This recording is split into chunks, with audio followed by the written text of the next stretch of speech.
last week. We appreciate you all. Jon Machota, theathletic.com, Sikkim 365 Radio with us on 365 Sports as well. All right, John, so you're Jerry, you're Steven, you're Will McClay, you're McCarthy, Quinn, whoever. What right now, if you say these are three things we've got to do over the next couple of months, other obviously there's a draft, but kind of put it in order, the priority of what they're doing right now? Well, at first they got to figure out what they're going to do with Amari Cooper and DeMarcus Lawrence. If they're keeping one or both, or letting either one go or both, that's the first move, because that's going to make, or that's going to determine what you're doing with your salary cap. So, and you know what?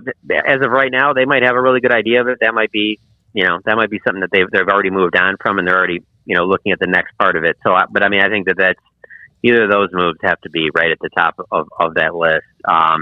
Next would be however they can come across with fixing the offensive line. They obviously have to find something at left guard, because, Connor Williams is going to be a free agent. So, are you trying to bring him back? Are you going to put Connor McGovern over there? Are you going to move Lyle Collins to left guard and, make Terrence Steele a starter at right tackle? Or are you going to try and aim to fill that spot, much like you did with Connor Williams, and get in the draft? That's also a possibility too.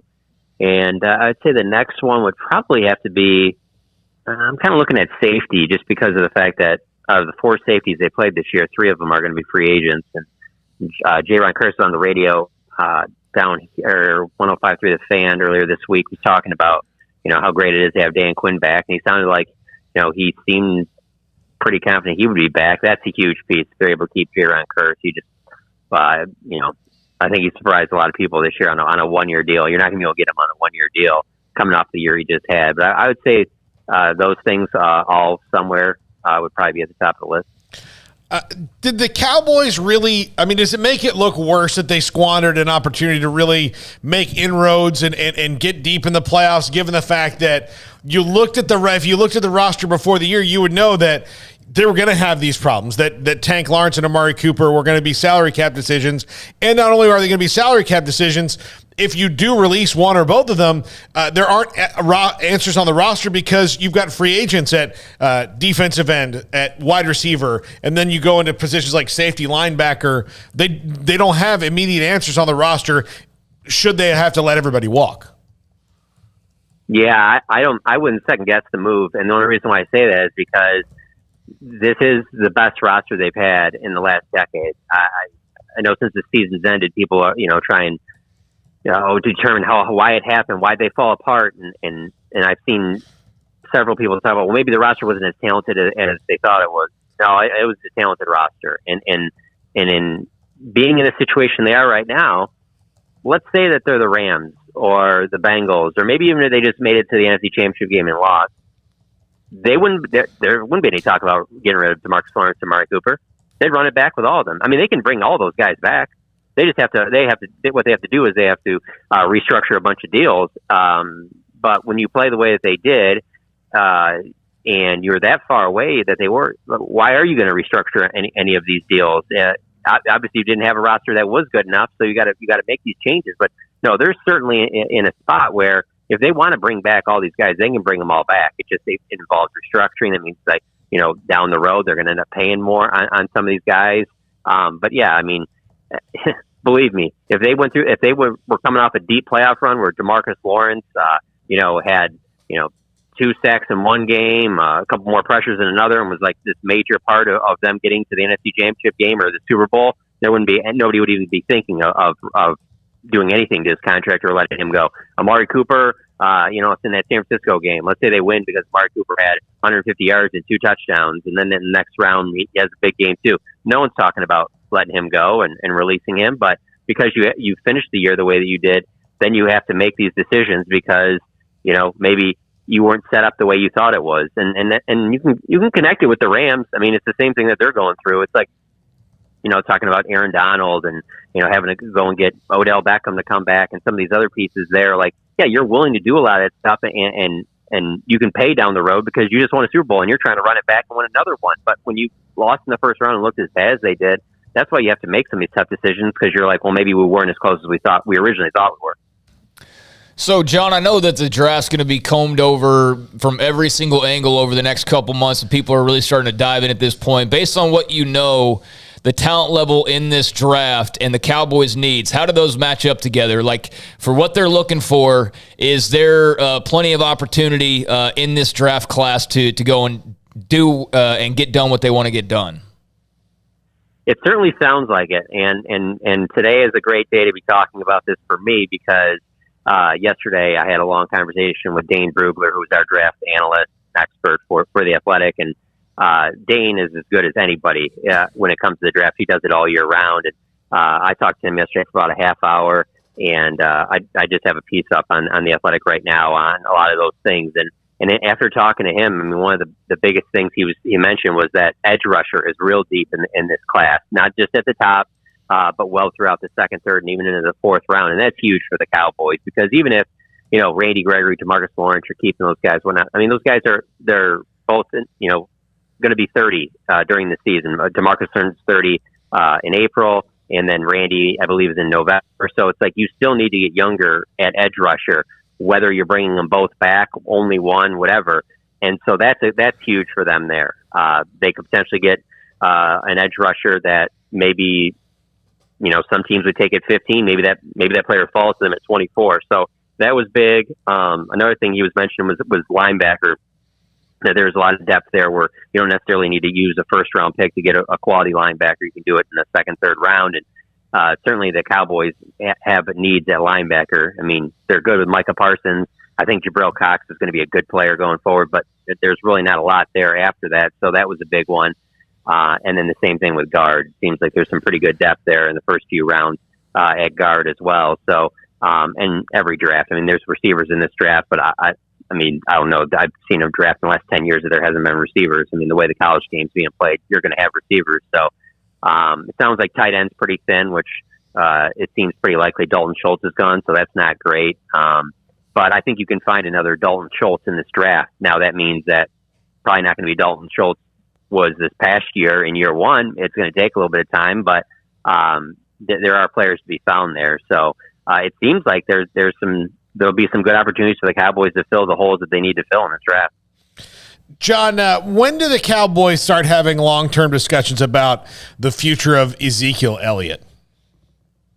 I'm sure they already have. I mean, if Zeke's contract was similar to Amari Cooper's or DeMarcus Lawrence's, I mean, he would be right in this discussion too. It just, you're not going to save any money. Like the dead money you're going to be paying on Zeke's contract if you were to release him is just too much. So, no, that's definitely in play. And even though there were times this year where he started looking like the old Zeke, you got to factor in injuries and just the age of running back where he's at. That those players generally don't get better as they get closer to 30. And so, if his contract was a little bit different, you could put his contract right in there. The discussions about Amari DeMarcus would be the exact same with him. And obviously they're hoping that he's going to be as healthy as he was before he had the knee injury this past year, and that you're going to be able to run it back with him and Tony Pollard, probably give more of a workload to Tony Pollard. But we also said last year that we thought they'd give more of a workload to Tony Pollard than what they did. So that remains to be seen. But yeah, no, there's certainly no way they can look at Ezekiel Elliott and his contract and think, no, we're good here. Well, he's going to be our running back for the next 5 years. John, I know that it's not like a popular subject to talk about, but it was about a week ago that the whole Cowboys allegations came out. Don Van Natta Jr. had that story, and then there was the timing of Stevens stepping away right before that story was public, and now we see the NFL is not going to investigate, and any talk about it is really sort of died down at this point. But did you get a sense of kind of maybe that was jarring to some within those offices? I mean, did you receive or feel any type of feedback from those that work at Cowboys headquarters when that came out? Yeah, I haven't, since it's come out, gotten a great feel from, in terms of what you said, whether surprised or not. But I find it hard to believe that every single person was surprised. I mean, there are people that knew that this was out there. NDAs have been signed. There's just a lot of people in that organization that knew about that. I mean, I had heard rumblings of things of the such about this, about the cheerleaders and them signing NDAs, 2-3 years ago.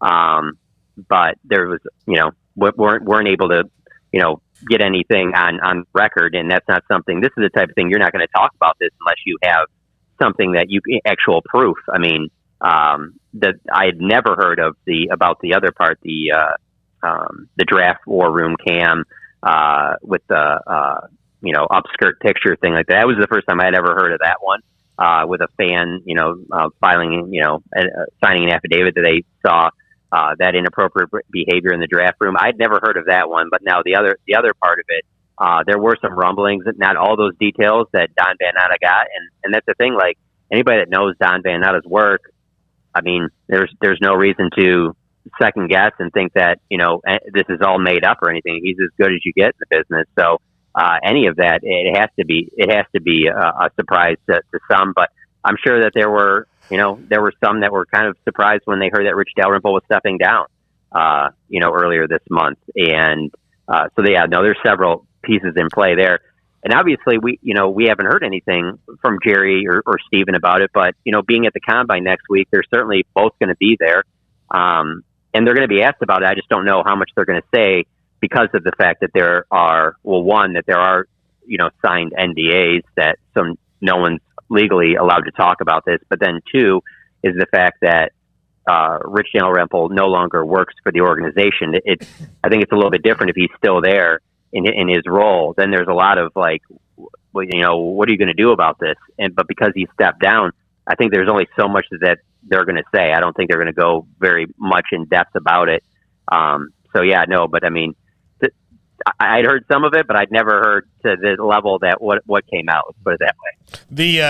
The big question they're going to have to answer is, why was this a planned retirement, or did he step down because this report was coming out? And the other thing, John, and this, they didn't even mention, like, the website didn't do any kind of like Rich Dalrymple steps away, like.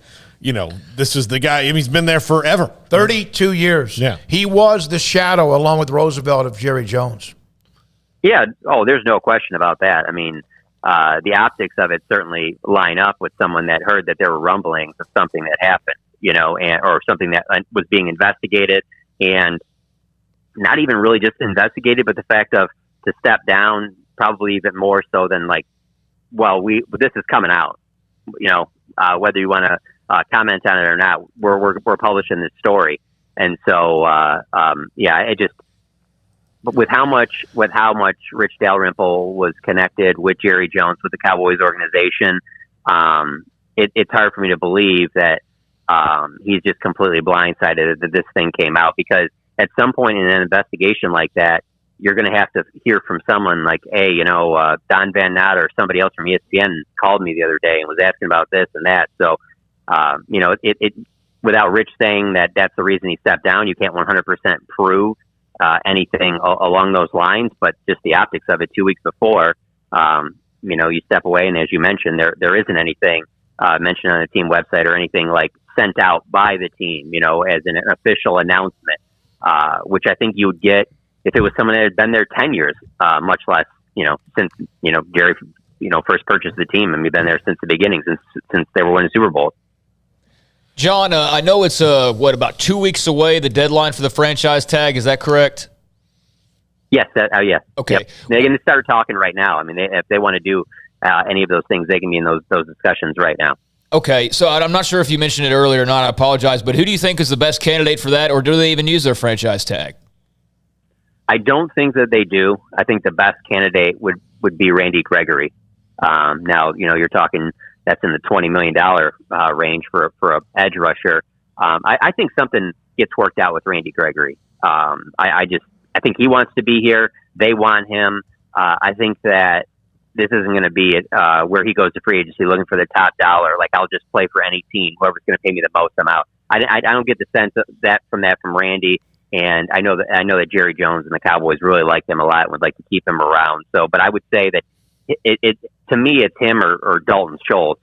And I just don't think that they're going to franchise tag a tight end. The edge rusher position is just so valuable that, if you sat there and thought that you weren't going to have Randy Gregory or DeMarcus Lawrence, that really thins out your defensive line. And so I guess that would put that in play. But those are the only two to me that would make any sense to even use that. But I don't think they will. John, thank you. You're like an ER doctor. Your pager, which I know you don't have, but your phone, having to cover the Cowboys is like that. Away from the emergency room, it could go off at any time because of who you cover. Thanks for your time as always. Jon Machota, theathletic.com, and Florida State fan.